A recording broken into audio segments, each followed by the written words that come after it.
Welcome in Line by Line. Today, I welcome Andre Jones. Hey, Andre is a YouTuber. It's like recently changed the name. Andre, what's the name of your YouTube channel? I can't remember what the new one is. Okay, whatever it is, I will put the links below. Just we will watch it. It's like very, very complicated but beautiful name. So, Andre picked an interesting song today. It's called "Don't Dream, It's Over" by Crowded House. Andre, why did you choose that song?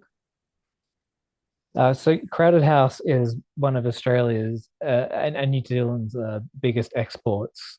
In 1984, I think, there was a band that split called Split Ends, and one of the guitarists, Neil Finn, who is from New Zealand, formed the band Crowded House.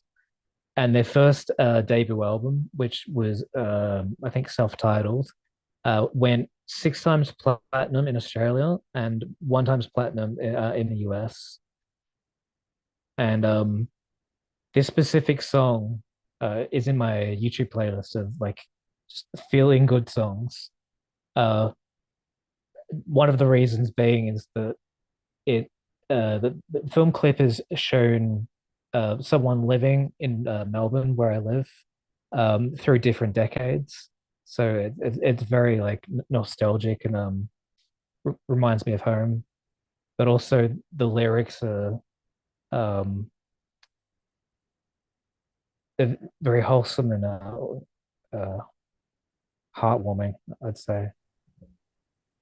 Yeah, I like the music video as well. It's like, is it from 70s or something like or like close time? 1986. 1986, yeah. Okay, interesting. Okay, guys, check it out. I also provide the link to the song down in the description. There is freedom within, there is freedom without. Try and catch the deluge in a paper cup. There is a battle ahead. Many battles are lost, but you'll never see the end of the road while you're traveling with me. Hmm, that sounds hopeful, actually. What does it speak to you, that part?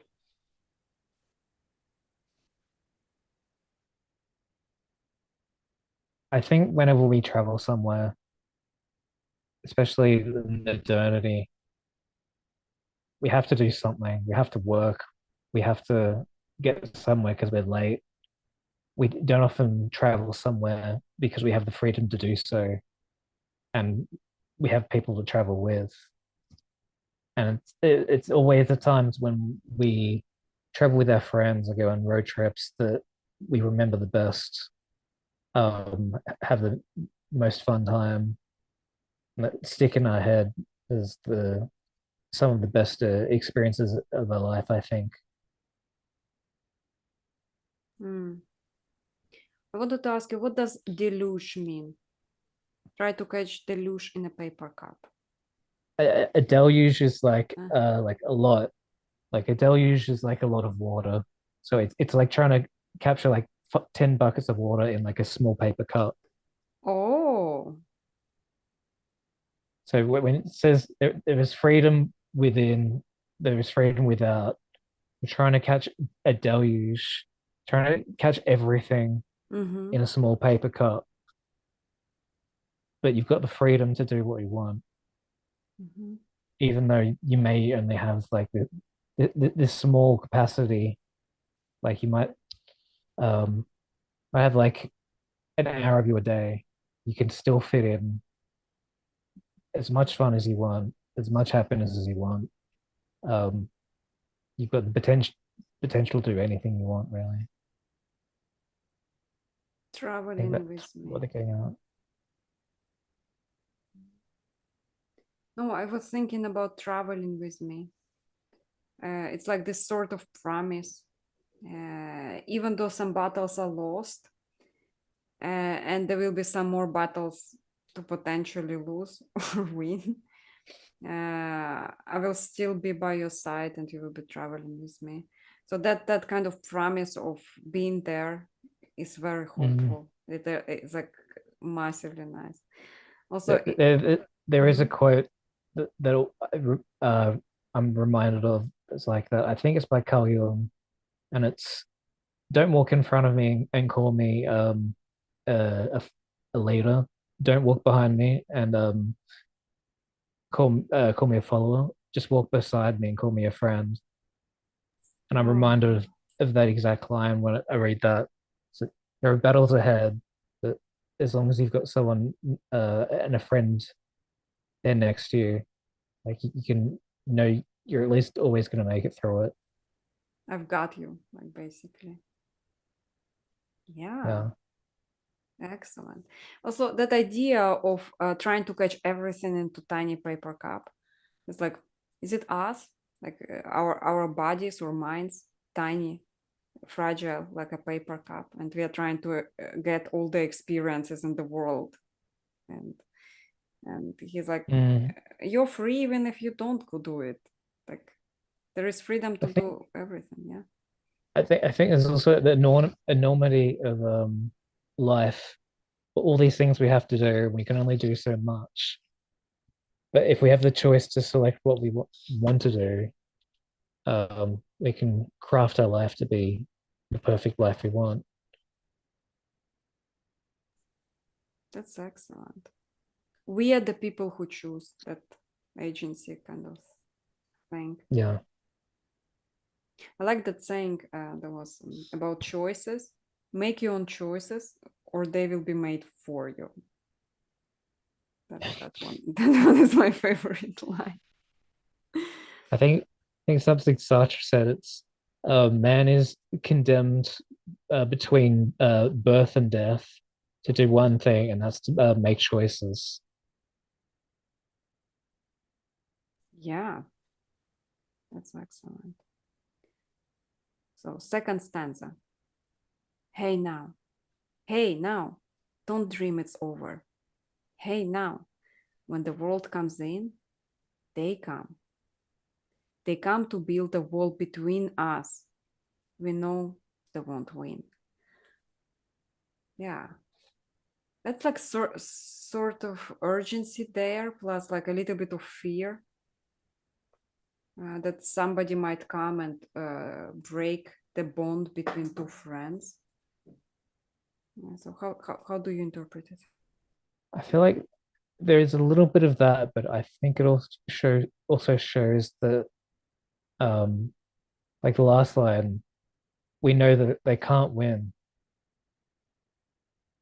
There's a like they're trying to build a wall between us, but we know they can't win. It's similar to like Pink Floyd with the wall. Is like the whole plot being like they're trying to build up a wall to um like the album is essentially about a guy building up a wall psychologically because his life is so traumatic, but then at a certain point it's smashed down. And I think a lot of people try and do that is that they try and put walls between people and they try and separate us. But as long as we're together, um, we're stronger together and we know they can't win as long as we've got each other. That's a perfect friendship, though. Like to me, it was that that time when I, for example, heard about Hamilton's story from the musical Hamilton. There was a friendship in between two sisters in there. Mm. It was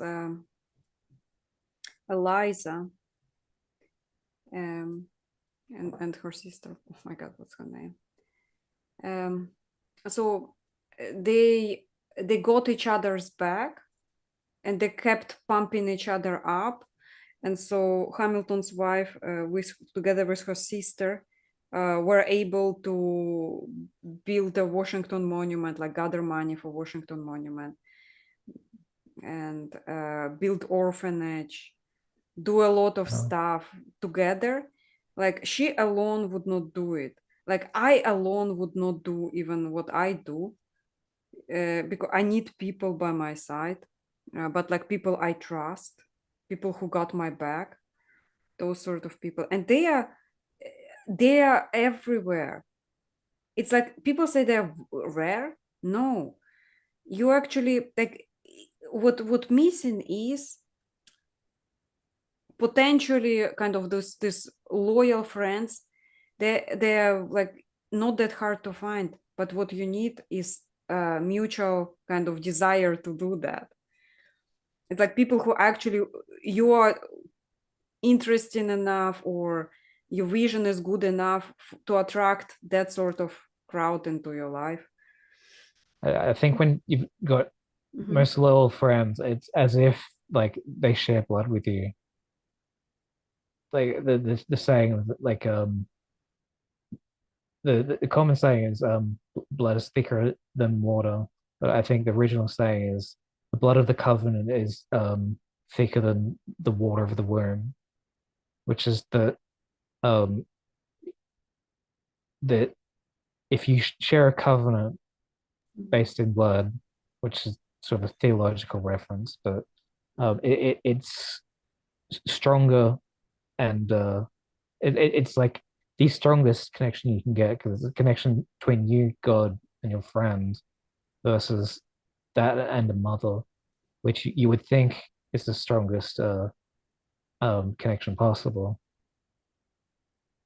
But I think when you have a very low friend, that it doesn't matter whether you share blood or not, where you met.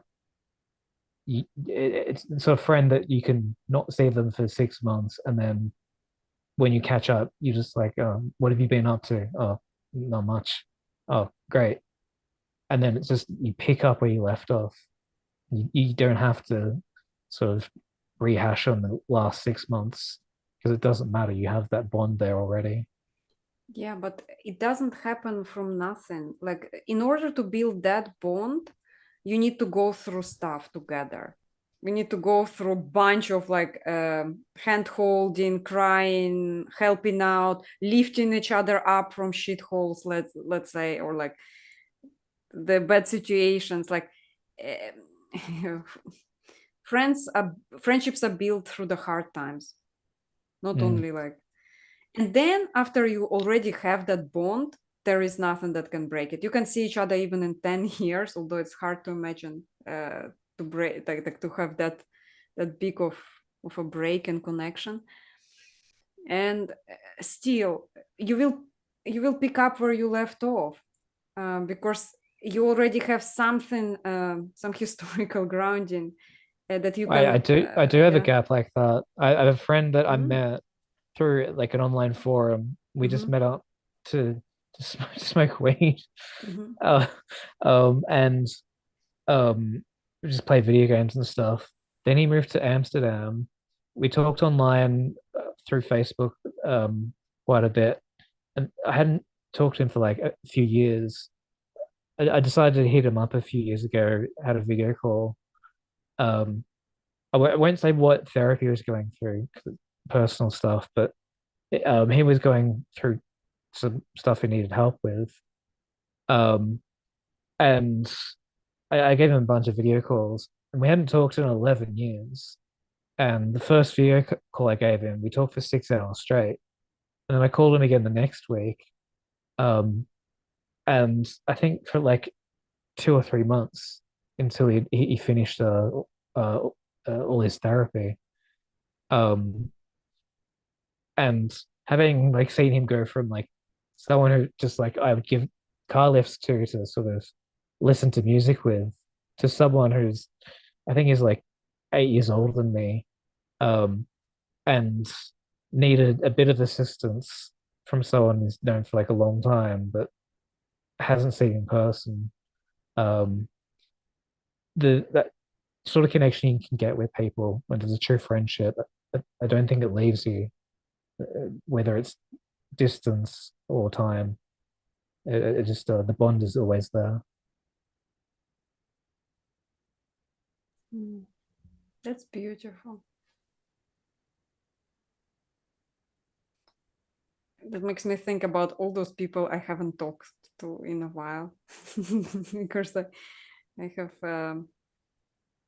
played in one music band, played on stage together with so many people for a prolonged period of times. But like it feels like my circle got really, really small of the people I kind of trust and come with every problem for advice. They're like my and expect them to ask me for support when they need. And so those are like really few at the moment. Yeah, Hmm. I people where they're not like I don't break up with them. They're not toxic or anything. I don't cut them out, but you just sort of drift apart.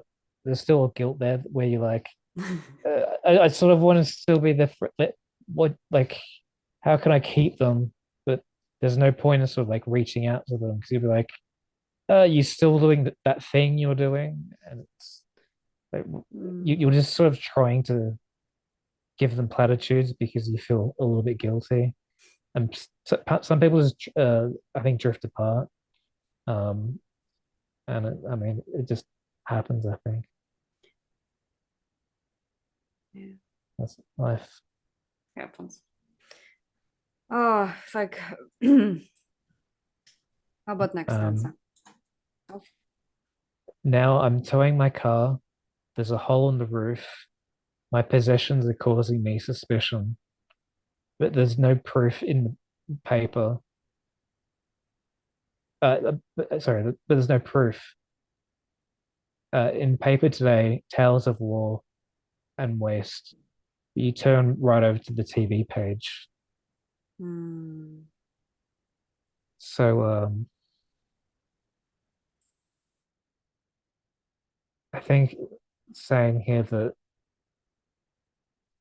no matter what gets you down in life, like a small hole in the car roof, even though there was a deluge of water before, but all this guy's possessions are in the car. Um, and there's tales of war in the paper. He just turns over to the TV page because I think no matter the sort of horrors of the life that goes on, we can always move on, even though it might be painful. Um, like in the last stanza, like if we have people beside us that aren't being separated by people trying to put walls between us, I think we can get through anything, even though it may be painful. It sounds to me like he goes through a lot of hard time at the moment to the basically uh, having everything in the car, like you said.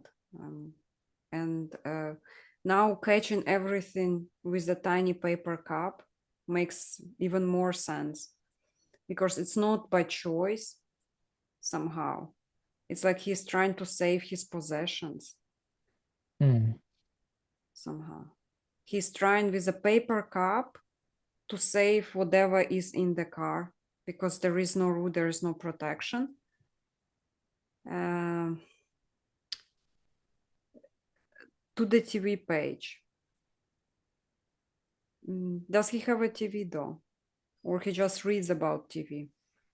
Um, the TV page is linking to the tales of war in the paper, saying that Mm. reading newspaper and there's tales of war and there's tragedy everywhere. He just flicks over to the TV page instead. So And he doesn't want to look at the tales of war. He's choosing. There is freedom to choose what we want. mm, It's like it comes at you. It's beautifully kind of corresponds with the paper cup and water and choices. So you yeah, choose what you watch. And so there is this paper newspaper and it's either that messages of war that are overwhelming and horrible and very current, by the way, and then you no, I'm choosing a different thing. but yeah. I think it's not like an escapist thing where I have to do this thing because I can't handle it. It's I'm choosing to do this choice, even though it's hard, and I have the freedom to to look at the things that are going on in the world and say, yes, they're bad, but I'm going to choose to look at what's good and enjoy what's good. Because It, why not? yeah. It's also practice of agency again, as I think. Like instead of I want to escape because I'm weak, I'm choosing a different thing because I'm strong. It's a different framing somehow. The action may be the same, but the kind of the way we understand it and read it, reasons behind it are different. Mm. There's a thing in logotherapy called attitudinal modulation, which is Mm-hmm. you can't choose the outcome of something that's already happened, but you can choose how you respond to it. So if your friend dies, you can Mm-hmm. either wallow in grief, and make yourself just Miserable. succumb to the depression, or you can remember all the good things about that person, the memories of them, why you like them, why they made you happy, how they made everybody else happy, um, the qualities of them that you want to embody in yourself. And from doing that, you move from a position of being sad, depressed, and grieving and mourning to um, essentially having that person living on forever in everybody's memory from not rejoice but uh, remembrance. I think. Mm-hmm. Yeah.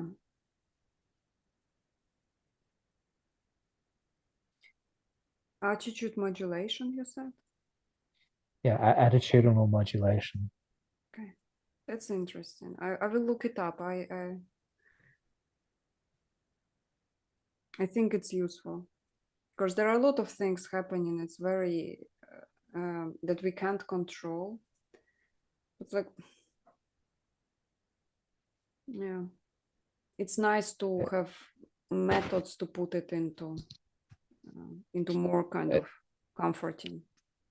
it vaguely like CBT in a way, but it's not so. It's like we can't control the thing that's already happened, Mm-hmm. but we can control how we think about it. So if you like just spill the milk, you can't unspill the milk, Yeah. but you can choose not to go, "Oh, I'm so bad that I've spilled the milk. I'm terrible. I'm just going to give up." Mm-hmm. Instead, you go, "Well, I spilled the milk. I can buy more milk, and I can clean up the milk. I like life will go on." But if you decide to go the other way and go into like catastrophization, then it's like, well, I spilled the milk. Like I may as well give up my life. Ah. Everything's done. Like that. It's it's something psychology. It's Mm-hmm. called the internal locus and external locus. Mm-hmm. But if you do something good, you did it, and if something bad happened, it's the external world. Whereas the other one is that you did something good, it's just luck. You just lucked out. But if something good happens to you, then it's like, oh, well, yeah, it's wasn't because I was skillful or I studied for that test. It's just the luck of the draw. So you never sort of never taking um uh never owning up to your incompetency Mm. and saying that like you have the skills.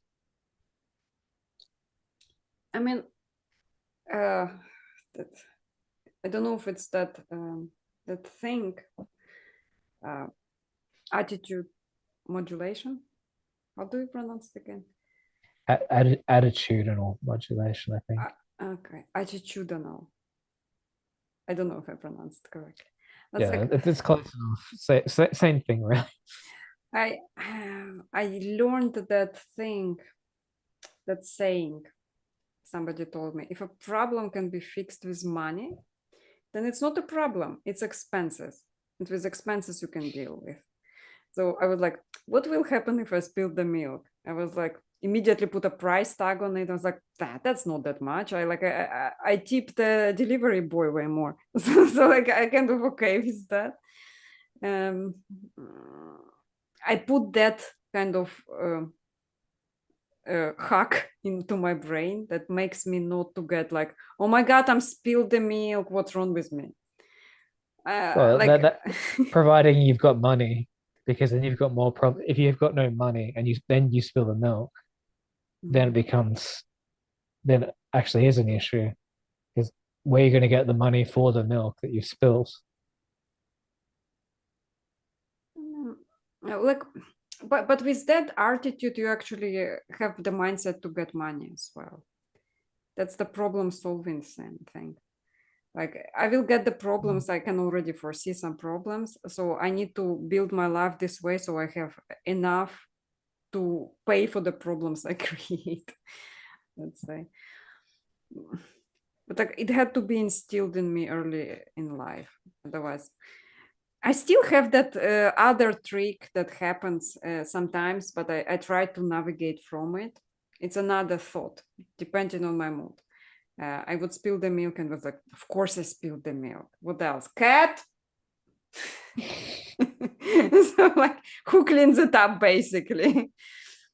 Mm, Um, You're lucky. My cat just will look at it and be like, yeah, and just walk away. it's like, he doesn't like much milk, or she? Sorry, she. She likes milk, but spoiled milk. Like on Christmas Eve, I gave her like a little dish, and she ran and like had the whole thing. But if I spill a bit of milk, she'll just look at it and be like, peasant I'm milk. not clean But enough. yeah, Put it in the dish. yeah.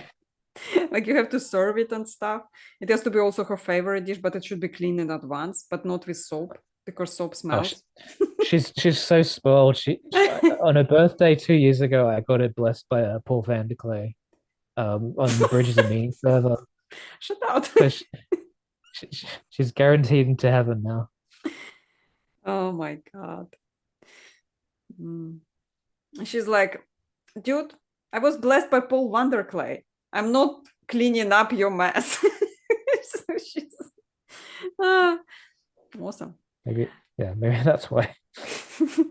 So um, the next one would be the repeat of the chorus. So can you read one after that, please? Uh, where are we? It's uh, is it Hey Now, Hey Now? Mhm. Don't dream it's over. Hey now, hey now. When the world comes in, they come to build a wall between us. We know they won't win. And the next one. Now I'm walking again to the beat of a drum, and I'm counting the steps to the door of your heart. Only shadows ahead, barely clearing the roof. Get to know the feeling of liberation and release. Hmm. It kind of gets darker. What do you see here? I think thematically it might get a little bit darker, but I think it's Mhm. staying with the same sort of plot of person that you have next to you that's in that ride in that car that you can't like put a wall between um is walking to the beat of your drum, and you can think of that maybe as your heart. You're walking side by side together, Mhm.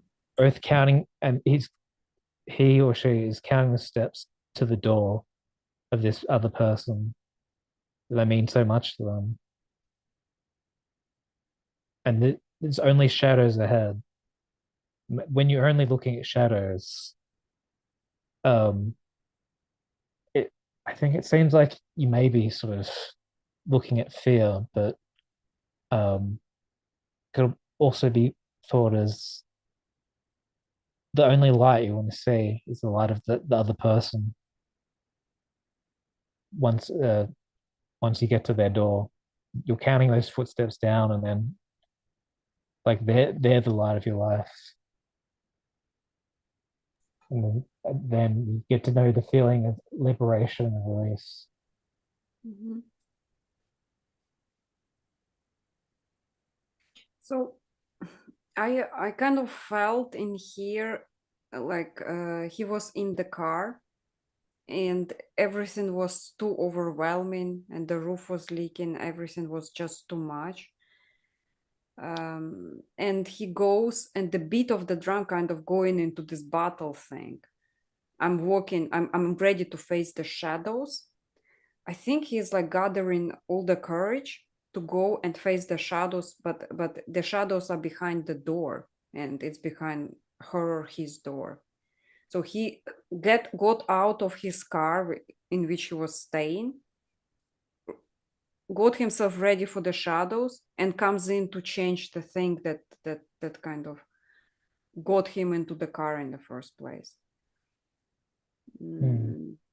And the feeling of liberation and release feels like he was trapped in that car. And the moment he decides to go and face the shadows ahead, he felt liberated and released, that like that kind of finally I'm ready, even though it's hard. Hmm. What do you think? Might be projecting too much. I think that's a good take on it. If you do compare it to the film clip Mm-hmm. on the official video as well, it's set in Melbourne, and it's someone who lives. I think it starts off in I can't remember what year, but it goes through like every 40 years or something like that of the same family in the same house. I think in Collingwood. Um, so it shows like a family in like 1920, and then there's like 1950, and then there's 1980 and stuff like that. Um, and there's like the grandfather, and then um his son is then like the maturing father who then has the family, and it's showing them going through time, the technology changes, and everything around them changes, but they still stay as like a solid model. And like the like earlier you see like there's war in the paper, but they just changed the TV page. The cars got a shitty hole in it, but it's just a hole. Even though there's deluges of water, you can deal with that.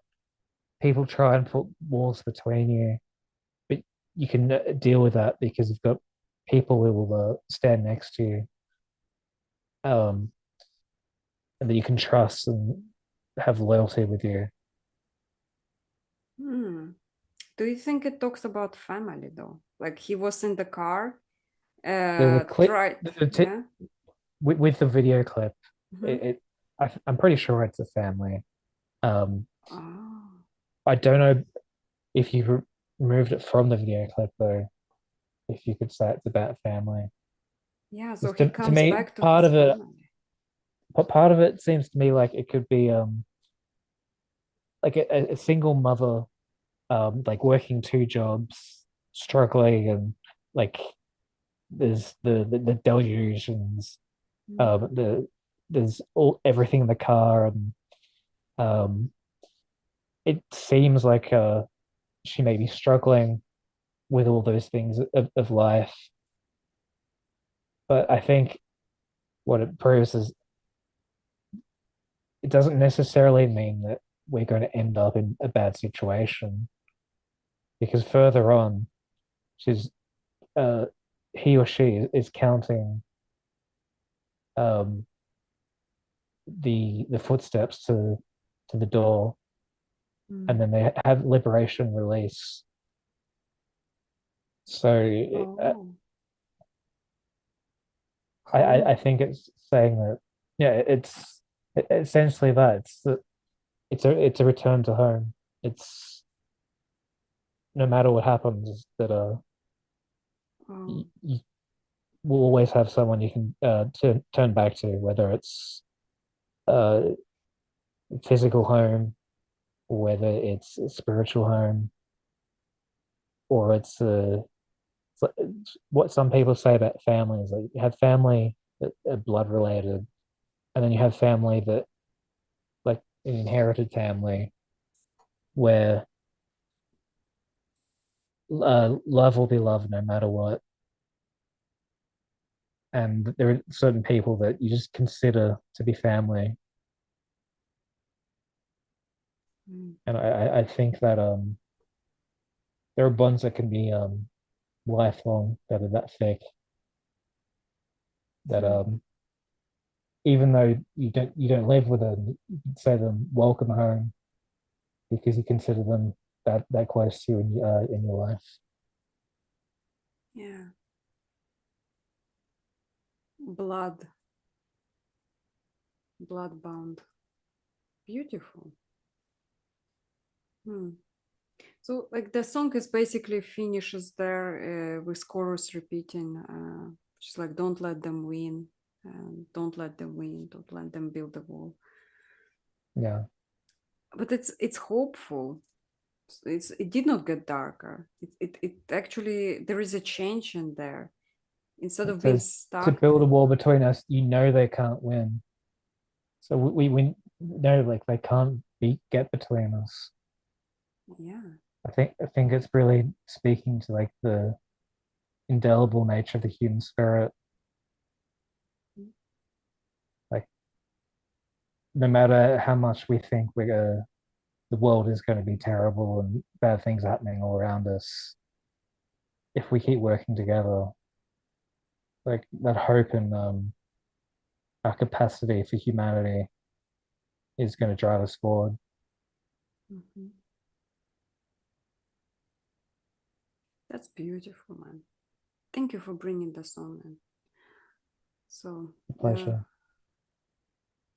our sponsor is Free Time, as always. People, please get you some worth it. And yeah, see you in the next line by line. Bye.